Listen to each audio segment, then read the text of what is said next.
আমার কাছে অনেক ওভারওয়েট পেশেন্ট এসে জিজ্ঞাসা করেন যে ডাক্তারবাবু আমার তো গলস্টোন ধরা পড়েছে বা হার্নিয়া ধরা পড়েছে, অপারেশন কি সম্ভব?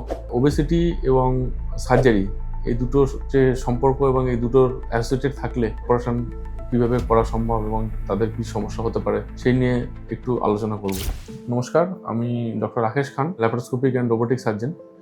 ওবেসিটি আমরা বলি যখন বিএমআই বা বডি মাস ইনডেক্স 30-এর বেশি হয়ে যায়, সেই সমস্ত পেশেন্টদের বলা হয় ওবেস পেশেন্ট। এবার প্রশ্ন হলো যে ওবেসিটি থাকলে সার্জারিতে কী কী অসুবিধা হতে পারে। প্রথম অসুবিধা হলো সার্জারির পরে পেশেন্টের রিকভারি সেটা একটু ডিলেড হয়, কারণ পেশেন্টের মোবিলিটিটা কম হয় এবং সে হাঁটাচলা করা বা এইগুলো রেগুলার লাইফে ফিরতে তার একটু সমস্যা হতে পারে। 2 নম্বর কথা হলো যে পেশেন্টের ওবেসিটির কারণে তার উন্ড হিলিং, সেলাই শুকানো বলতে যেটা বোঝায়, সেগুলোতে একটু সমস্যা হতে পারে। ওবেসিটি পেশেন্ট অনেক সময় ডায়াবেটিস বা হাইপারটেনশন এগুলো অ্যাসোসিয়েটেড থাকে বা স্লিপ অ্যাপনিও অ্যাসোসিয়েটেড থাকে। সেক্ষেত্রে অপারেশনের পরে পেশেন্টের স্ট্রিক্ট মনিটরিং দরকার, কারণ এটা অনেক সময় পেশেন্টের আইসিইউ স্টেইং বাড়িয়ে দিতে পারে।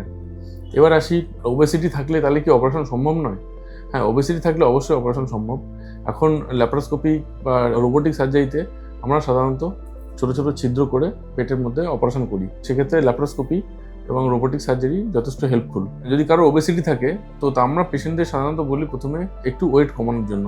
তো ওয়েট কমালে কি হয়, তার অ্যানাস্থেটিক পার্ট এবং সার্জিক্যাল পার্টটা অনেক বেশি ইজি হয় আমাদের জন্য এবং পেশেন্টের পরবর্তীকালে পোস্ট অফ রিকভারি অনেক ভালো হয়।